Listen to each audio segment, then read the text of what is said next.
Guys, welcome back to the channel. It's time for another weekly predictions. This time it's game week 23. We had some European action, game week 7 of the Champions League and Europa League, and now we're back to England's top flight for another 10 games to predict. Yeah, it's it's really good this week. Some of the games are Arsenal against Manchester United and Aston Villa against Newcastle's. And the way the table is right now, very congested. From 4th to 10th, there are just 5 points between the teams. So it's amazing at the moment what is going on in Premier League table. Let's start our prediction. First game up is West Ham United versus Sunderland. Yeah, this last time this Premier League fixture occurred in the opening weekend, it was a really good night for Sunderland fans. They beat West Ham by 3 goals to 0. But you do feel it will be a different story this time. West Ham United are going to be playing at home here. They're on a better run of form than they have been previously. And for me, I think West Ham, I've got to back them right now. They've been playing good. One player in particular, I've got to mention Crescencio Somerville. He got a brace in the FA Cup game against QPR and he's backed that up with a goal in the Premier League. So he's going to get the winner here as West Ham will beat Sunderland by 2 goals to 1. Yeah, yeah, you are right. For me also, West Ham is getting better day by day, understanding how Nuno wants to play, and that's how they are doing. Somerville is coming, is now taking some load off from Bowen, who was doing it all single-handedly. So this game for me also, West Ham beat Sunderland 2-0, Bowen to score for West Ham. Okay, next up to the Etihad Stadium for Manchester City taking on Wolves, second place against 20th place. But the league doesn't show how present form is like. Manchester City only 2 wins in the last 7 games in all competitions. They were battered in Norway, 3-1 defeat to Bodo Glimt. That is a result which is not up to the standards of Manchester City, and they are struggling in the Premier League. 4 games now there without a win. They face a Wolves team who've had an incredible turn of form in the recent games.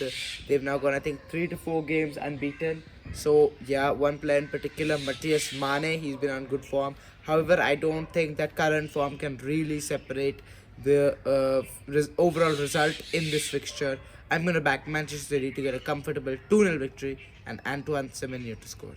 Yeah, as much as Wolves are confident in some recent games and had their first victory and then couple of draws there here and there, but Manchester City will be too much for them. Manchester City will have an easy victory, 4-0 for me. Haaland to score for them. That's a battering. That's Man City will again come back to the winning ways here. Yeah, Mark Guehi is now signed for Manchester City. Yes, 20 Mark million. Guehi will play his first game. I think they really need him.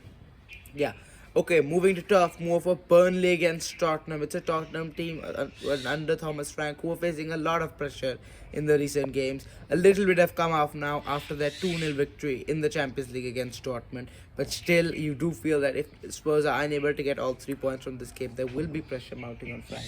Yes, there is a pressure. But then I think the midweek victory, Champions League victory, have the bit. And that's what I am saying here. Against Burnley, Tottenham should win, and they will win. 3-1, Xavi Simons to score for Tottenham. I'm going to agree. 3-1 victory for Tottenham at Burnley. And it's going to be a goal for new signing Conor Gallagher. Brentford against Nottingham Forest. Yeah, these teams met at the opening weekend, and that time it was a comfortable victory from Nottingham Forest. But a lot has changed in that much time. Brentford have become a stable team who are currently battling perhaps maybe even for top 4, top 5 Champions League positions.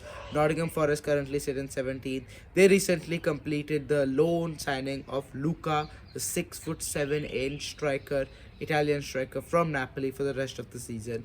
He'll help the addition because Chris Wood currently out. He took surgery recently. So he will be a very important. I'm not sure if he'll be ready for this game, but a big signing in the context of their season, hopefully, for Forest fans. This one over here, I've got to back Brentford. They're on good form and they're going to get a 2-0 victory. They were unlucky not to be able to get a single goal against Chelsea last weekend, but this time they're going to get 2. Kevin Chard is going to get 1, and it'll be a 2-0 victory for Brentford. Yeah, Brentford were really unlucky, as you were saying, against Chelsea. As I was watching highlights, and they had at least 4 or 5 clear-cut chances where a simple touch to the ball would have ended up in the goal. Yeah. But yeah, they were unfortunate, lost 2-0. But they will be too much for Nottingham Forest. And what a revolution the new coach is Keith Andrews. Everybody was thinking what he will do, but then look at him. He has transformed this team, and he has. Nobody is feeling that Thomas Frank is gone. Yeah. So, and I also agree with you. Brentford will have an easy victory here. They are too good. Better to score for them 2-0. Okay. Now down to the south coast for Bournemouth against Liverpool. Liverpool dropping points to Burnley at home. Really a result they shouldn't be having. But then they backed it up with a 3-0 victory away in Marseille, which starts to show that Liverpool can play good football when they really want to, and they showed that in France. Bournemouth are still struggling to be able to see results through, able to get wins consistently, but they play some really nice football. A bit poor defensively, but from the attacking mindset, they're able to create a lot of chances. They're about to sign a Brazilian striker from Botafogo. So yeah, he will bring some 30 million. It is almost, and they also signed the Hungarian midfielder Toth for 10 million. So Bournemouth have been one of the busiest teams in this January transfer window. They also let go of Antoine Semenyo. They're hoping to bolster the squad. They'll hope for an upset here, but Liverpool are going to get the job done here. 3-1, and the returning Mohamed Salah to get his first goal of 2026 for Liverpool. Yeah, there are at the moment too many draws for Liverpool, and that's not good for them. Their top four hopes. They had a real good chance in last few games to extend the lead to the next number 5 and number 6 teams. That's Chelsea and Manchester United, but they could not do that. It's a close fight still. Against Bournemouth, I agree with you. Bournemouth attacking display is very good with some defensive errors. Same goes for Liverpool. But then Liverpool will have a bit of quality there, the Premier League quality, as we said.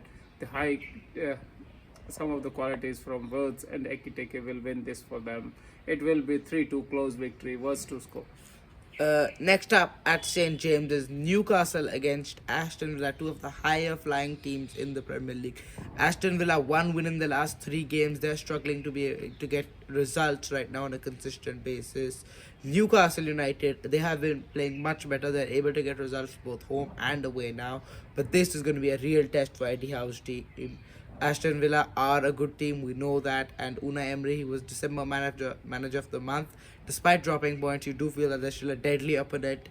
And the thing about Aston Villa is that even if they're not playing good, they're able to get goals from anywhere, and they'll just use that, get the win. One example, I think, a few weeks ago now, their victory against Chelsea, Ollie Watkins just comes off the bench and scores 2 goals. So yeah, that's the thing about Aston Villa. They can just do it. They can take the lead in just in the matter of a few minutes, and that's what Newcastle will be looking aware of. For me, this one's going to end, I'm going to stick to the fence, 2-2, and the goal from Ollie Watkins. Yeah, as much as it is the test for Newcastle, it is also a very big test for Aston Villa, because Aston Villa have to show that they belong to the top 3, top 4. In the last game, when they had a chance to narrow the gap to Arsenal, and they lost to Everton. So that's the test for them also. And as you said, I will also go for a draw here, because Aston Villa, every time they are there, pressure gets to them and they don't do the good game. But this one, I think they will draw 1-1. Barnes to score for Newcastle to save a point for them. Yeah, Newcastle got the victory in the Champions League as well, 3-0 against Yeah. Eindhoven. Fulham against Brighton, 2 teams would be hoped to be higher in the league standings than where they actually are. But like you said, the point difference is not that large, so they can do it if they go on a bit of a run. Both teams play good football. Both teams have smart managers, and will hopefully this is going to be a good game. I feel I'm going to back Fulham for home advantage, 2-1, and Alex Iwobi, now back from AFCON, getting the 3rd place medal with Nigeria. He's going to score. Yeah, I'll go for the same scoreline, but in the reverse way. I would say Okay. Brighton will beat Fulham.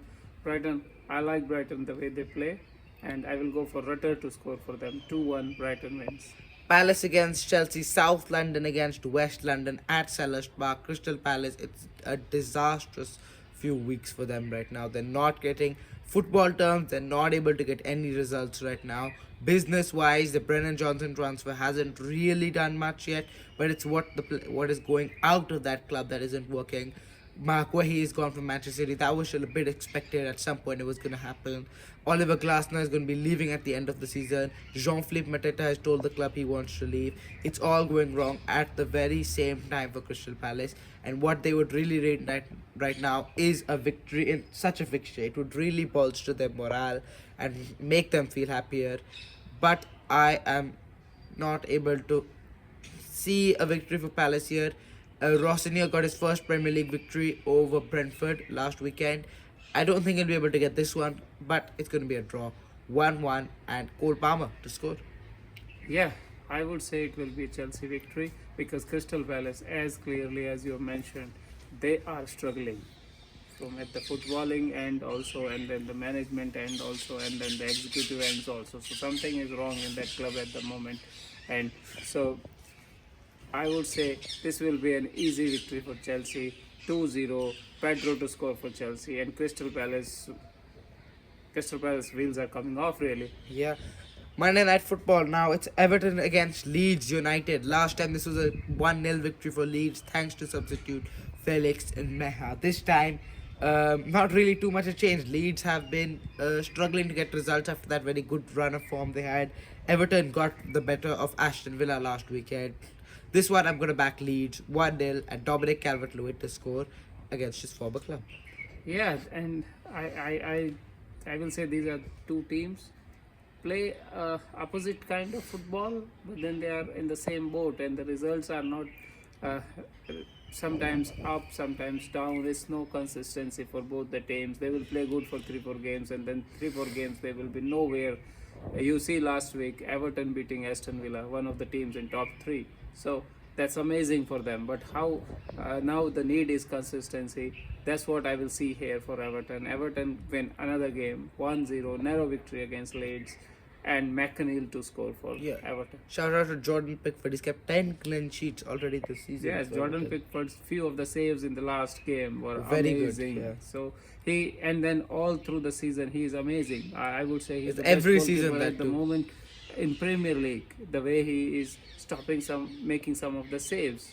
So yeah, Everton is indebted to him for the points what they have. Yeah. Really, yeah. Finally, match of the week now. It's an historic clash. It's Arsenal against Man United at the Emirates Stadium. Yeah, I don't know where that Manchester United came from against Man City. If they come like that, it's difficult for Arsenal. But I don't know which Manchester United will come. But they were very different. They were attacking the ball, the shape was changed, and then all the second balls they were winning, and there were willing runners around.